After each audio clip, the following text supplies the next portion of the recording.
In 1849, when the Industrial Revolution was just gaining momentum in the United States, the small mines in Virginia remained places of harsh labor and constant danger. Lynchburg, a town situated along the James River, was known not only for its textile mills and ports, but also for a network of small coal and iron mines hidden beneath the hills and forests of the county. That year, among the miners, a disturbing story began to spread. People began noticing strange occurrences underground, shadows moving in the corners of their eyes, and voices that seemed to come from the deepest darkness.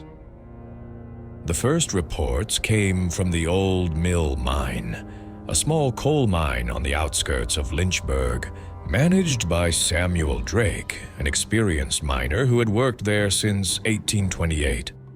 Samuel was a practical man who never trusted rumors. Yet in mid-February 1849, he himself witnessed something he could not explain. He and a group of workers descended for the day shift, carrying pickaxes, lamps, and wearing sturdy boots that echoed loudly on the wooden stairs. In the evening, when they reached the deepest part of the tunnel, their lamps began to flicker, although the air was dry and there were no drafts. "I saw a shadow pass by me," Samuel later recounted. And it wasn't just a shadow. It looked like the silhouette of a person moving too quickly for me to make out its shape. The workers, who had initially laughed at Drake's words, soon noticed strange things themselves. James Callahan, a young miner of 23, claimed he heard voices when no one was near. The voices were muffled, whispering, and seemed to emanate from the very walls of the mine. The Old Mill Mine had a long history of accidents. County archives show that in the 1820s, several collapses occurred there, claiming the lives of dozens of workers. Many miners believed that the spirits of the dead continued to walk underground. At the time, people explained it as the agitation of the coal spirit, but the facts were undeniable. Shadows, creaks, voices, all of it happened too often to be mere coincidence. In March 1849, the rumors reached the Lynchburg City Council.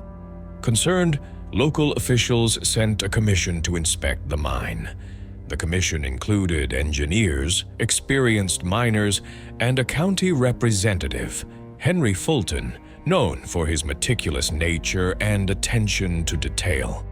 Upon arrival, the commission noted several interesting facts. First, the timber supporting the tunnels began to creak even in the absence of wind, which was later explained as natural expansion and contraction caused by humidity and temperature changes. But this did not account for all the phenomena. Workers continued to hear voices and see shadows, some claiming to hear footsteps in empty tunnels while standing completely still. One of the most disturbing episodes was the disappearance of Edward Morton, an experienced miner. He descended into the mine on March 15, 1849, and did not return. The search for his body lasted 3 days. Eventually, he was found in a remote chamber, lying without signs of struggle, as if he had simply fallen asleep. His eyes were wide open, and his face showed a mixture of astonishment and fear. After this incident, miners began to conclude that the Old Mill Mine was not only physically dangerous, but also strangely active at night. Stories spread throughout Lynchburg. Some claimed to hear music or the tapping of pickaxes when no one was near. Others said they saw figures standing by the walls, only to vanish when approached. Despite his fear, Samuel Drake continued keeping a diary of events. He detailed every occurrence: strange shadows, footsteps in the void, sounds echoing repeatedly. He also recorded encounters with other miners who corroborated his observations. In May 1849, another incident occurred. A crew of 6 miners descended to reinforce the wooden supports in one of the old galleries. They worked until evening, when suddenly a loud rumbling echoed through the mine, as if hundreds of footsteps simultaneously traversed the tunnels. Everyone froze. No one could determine the source of the sound. One worker, Daniel Harris, tried calling to his companions, but heard his own voice return as an echo, distorted almost beyond recognition. After this event, some miners refused to return underground. The old mill mine became known locally as the Haunted Mine, and its dangerous reputation spread across Virginia. Interestingly, some events could be explained scientifically: timber creaking, wind noises, temperature fluctuations. But not all phenomena could be accounted for. Many miners claimed to feel the presence of something immaterial, as if the very earth remembered the tragedies that had occurred beneath its surface. In June 1849, city authorities brought in engineers from a neighboring county to inspect the mine. They found that ventilation shafts were partially blocked, creating echo effects. Yet, despite this, workers continued to hear voices and see strange shadows, which could not be explained by acoustics alone. In August 1849, a local priest was invited to descend into the mine. Father James Mackenzie went with a small group of miners to observe the anomalies. The priest later recounted feeling a pressure in some chambers, as if the air itself were dense and immobile, and that the sounds of footsteps seemed to follow them as they moved through the tunnels. This story persisted in Lynchburg. Even decades later, miners told new workers about strange shadows, audible voices, and the sense of being observed in the old mill mine. Archival records note cases in which new employees left the mine claiming that something watched and guided them. Today, the mine is considered dangerous, and historians studying Virginia's historical mines cite the old mill mine as a unique location where real incidents, accidents, and unexplained phenomena intersect. By late September 1849, the reputation of the old mill mine had reached the surrounding counties. Miners from neighboring towns came to Lynchburg to see for themselves. Among them was Thomas Whitaker, a 28-year-old miner from Bedford County, who had heard stories of moving shadows and voices echoing through empty tunnels. Whitaker, a practical man with a strong constitution, insisted on descending into the mine with a small crew to observe. As they lowered themselves into the main shaft, the air grew heavier with each step. Whitaker noted in his later diary that the smell of wet earth was unusually sharp, almost metallic. The miners reached the eastern gallery, an area seldom used due to frequent miner collapses. Here, the shadows seemed to gather more densely, and the faint echoes of their footsteps returned, distorted, and multiplied, as if the mine itself was amplifying their presence. At approximately 3 p.m., Whitaker and his crew noticed something peculiar. The pickaxe of Robert Haynes, a 20-year-old miner, moved slightly without human contact. Haynes had laid it down moments before. When they examined the area, there was no visible draft, no loose stone, no logical explanation. Whitaker wrote, "The tools lie still and suddenly seem to stir. I cannot claim superstition, yet the eye deceives itself not. Something in these galleries moves beyond the known laws of man and nature." On the following day, October 2nd, another miner, Elijah Turner, reported hearing whispers from a collapsed tunnel near the western shaft. Turner described the voice as low and almost pleading, repeating a single phrase that none of the men could understand. When he tried to follow it, he found nothing but a narrow passage blocked by debris from an earlier collapse. By mid-October, the mine had developed a kind of hierarchy of fear. Certain passages were avoided entirely. Miners referred to the eastern gallery as the Shadow Hall and the western shaft as the Whispering Tunnel. Those who worked in these areas alone reported the highest frequency of disturbances, flickering lanterns, sudden drops in temperature, and the sensation of being watched. City officials finally commissioned a formal investigation in November. Engineer Robert Milford and surveyor Jonathan Blake, both from Richmond, were tasked with documenting anomalies. Their report noted that while some occurrences could be explained scientifically, air currents, acoustics, or structural instability, others remained inexplicable. The miners' repeated reports of moving shadows and disembodied whispers could not be accounted for by any known phenomenon. One of the most compelling accounts involved Isaac Fletcher, a miner assigned to reinforce the mine's supports. On November 12th, Fletcher described a strange event in the Shadow Hall. While hammering a wooden beam into place, he observed a faint silhouette moving against the far wall. The figure appeared humanoid, but moved with a stiffness and grace inconsistent with any human. When Fletcher approached, the figure vanished, leaving only the impression of a presence lingering in the air. December 1849 brought additional reports. Miners noted subtle differences in the behavior of animals brought underground. Mules used to carry coal into the shafts became unusually restless in the Shadow Hall, sometimes refusing to enter certain tunnels.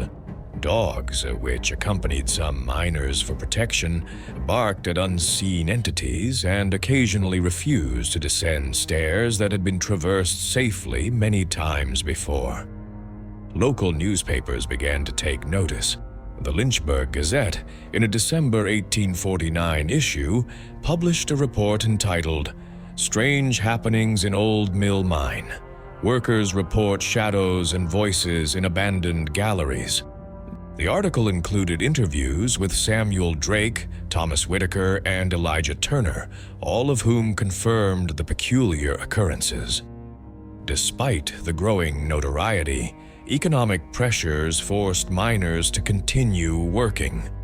Coal was in high demand, and the owners of Old Mill Mine Henry and William Caldwell refused to halt operations. They hired additional workers to maintain productivity, but many were inexperienced and abandoned the mine after witnessing unexplained phenomena. In late December, a particularly severe incident occurred. A young miner named Benjamin Harris descended alone into the Whispering Tunnel. Hours later, when he had not returned, a search party was dispatched. Harris was found near a collapsed shaft, his lantern extinguished but unharmed physically. However, he was visibly shaken and refused to speak of what he had experienced. When pressed by his foreman, he whispered, "I heard them call my name over and over from everywhere at once." By January 1850, the Old Mill Mine had acquired a permanent reputation as a place of unexplained phenomena. Miners developed rituals to protect themselves, knocking 3 times on the tunnel walls before entering, leaving small tokens at the entrance, and always working in pairs.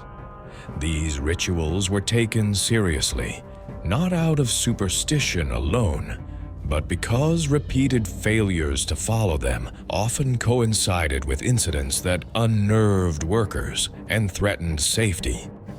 Historians reviewing the events of 1849 noted several factors that contributed to the mine's eerie reputation. The age of the tunnels and the instability of wooden supports created unpredictable sounds and shadows. Dense fog from the nearby James River often seeped into the mine, creating visual distortions. Acoustics in narrow, branching galleries amplified and distorted sounds, making whispers appear to come from everywhere. Psychological stress on miners working long hours underground heightened sensitivity to environmental stimuli, creating collective misperceptions. Despite these explanations, the consistency and frequency of reports over the course of the year suggest that something about the old mill mine affected human perception in profound ways. Later accounts, recorded in miners' personal diaries, indicate that the mine continued to inspire fear and fascination. Samuel Drake retired in 1852, but recounted his experiences to younger miners. The mine remembers.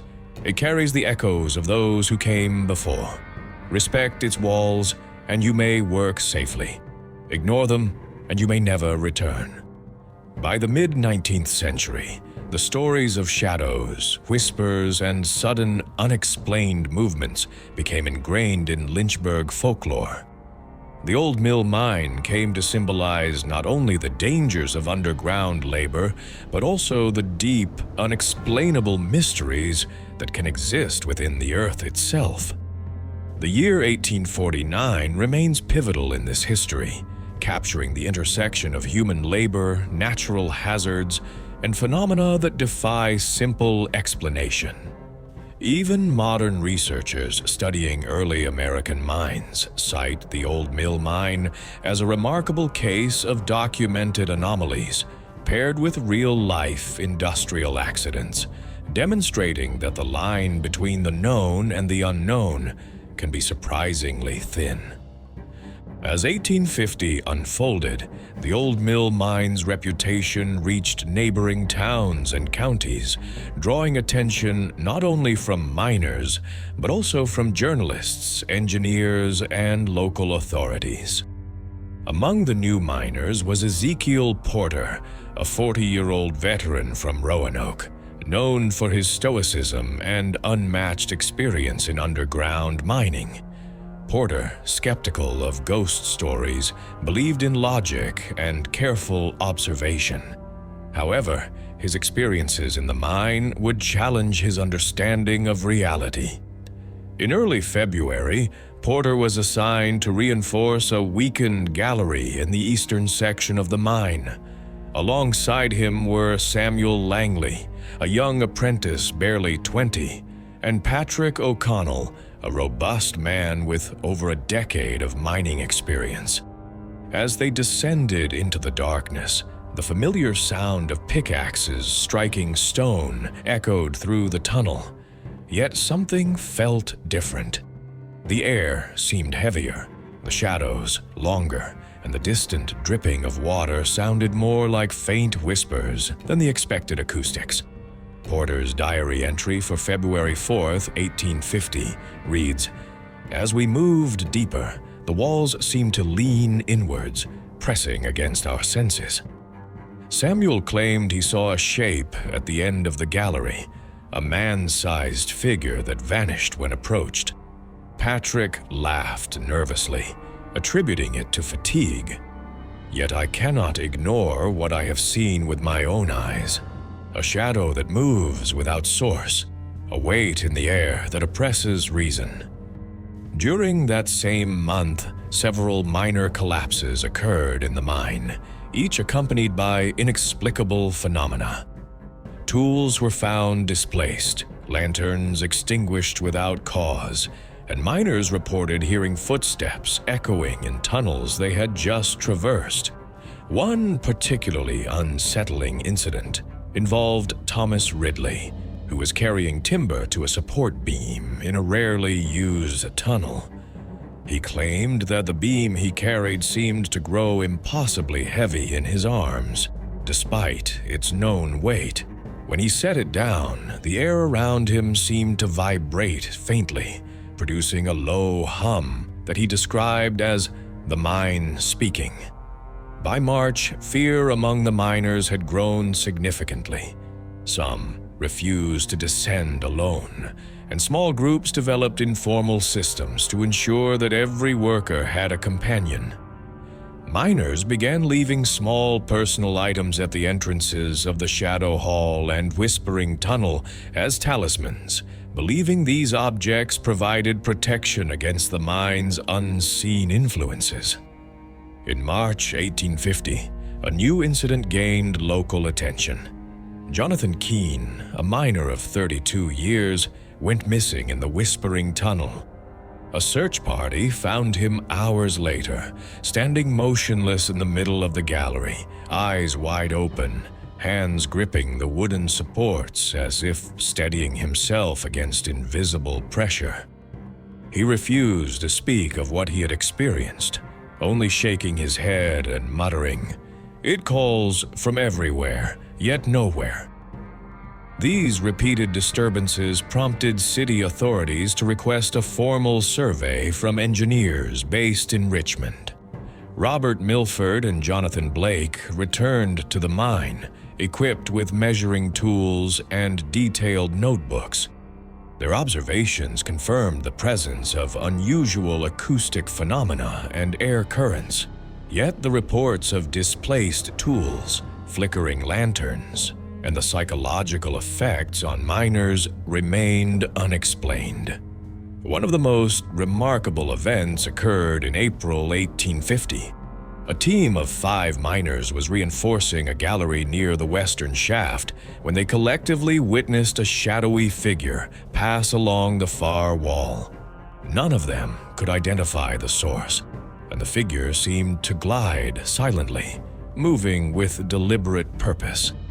Their lanterns illuminated only the wooden beams and stone walls. Nothing else was visible. Afterwards, the miners reported a lingering sensation of presence, as though the mine itself had observed them. By May, the old mill mine had acquired near-legendary status.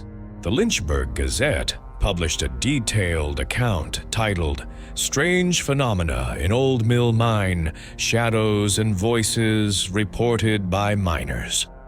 The article included interviews with several miners, including Samuel Drake, Thomas Whitaker, and Elijah Turner, who recounted the unusual occurrences of the previous year. The article emphasized the difficulty of separating natural explanations, acoustic echoes, structural instability from experiences that could not be so easily explained. Meanwhile, economic pressures continued. Coal demand was high, and mine owners Henry and William Caldwell refused to halt operations. New recruits were hired, often inexperienced young men who frequently abandoned the mine after witnessing the anomalies. Experienced miners developed a sense of hierarchy and protocol, navigating the Shadow Hall and Whispering Tunnel with caution. In June 1850, another unsettling incident occurred. Benjamin Harris, previously frightened by an unexplained voice in December, descended into the mine with a team.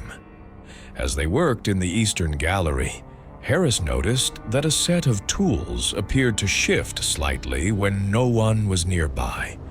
The group paused, and for several minutes all that could be heard was the faint hum of the mine itself, interspersed with echoes of their own movements, distorted and multiplied.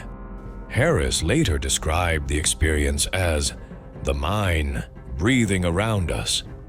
The summer months brought additional reports. Miners noted that animals used in transporting coal became unusually restless, often refusing to enter specific sections of the mine. Mules and dogs displayed behaviors suggesting heightened sensitivity to the environment, such as refusing to cross certain thresholds or staring intently at empty spaces. By July, the old mill mine had become a case study for early industrial psychologists and local historians, who sought to understand the intersection of physical hazards, human perception, and collective belief. The mine was recognized as a unique environment where stress, isolation, and the constant threat of injury amplified sensory input, producing experiences that were difficult to quantify or explain scientifically. Despite attempts at rational explanation, the mine continued to inspire awe and fear. In August 1850, Father James Mackenzie returned with a small party, documenting temperature shifts, air pressure differences, and acoustic anomalies. He noted that certain chambers produced a faint vibration that resonated through the wooden beams, which, when combined with the distorted echoes of footsteps, created a perception of unseen movement. By September, the miners had developed a complex understanding of the mine's behavior. They referred to the most active areas as the shadow hall, the whispering tunnel, and the deep vein. Protocols included always working in pairs, carrying multiple lanterns, and leaving markers at intersections to maintain orientation. Through all this, the mine claimed no further serious casualties in 1850, though numerous minor incidents, tools displaced, equipment malfunctioning, sudden temperature shifts continued to be recorded. Personal diaries of miners, preserved in the Lynchburg Historical Society, described the cumulative psychological impact of working in such an environment: anxiety, heightened vigilance, and a profound respect for the subterranean space. The year 1850 cemented the old mill mine's place in local lore. Stories of shadows, whispers, and inexplicable phenomena were passed down from generation to generation of miners, influencing their behavior and contributing to an enduring narrative of caution, respect, and mystery. Even modern researchers cite the old mill mine as a significant historical example of how environmental and psychological factors can intertwine to produce seemingly inexplicable experiences.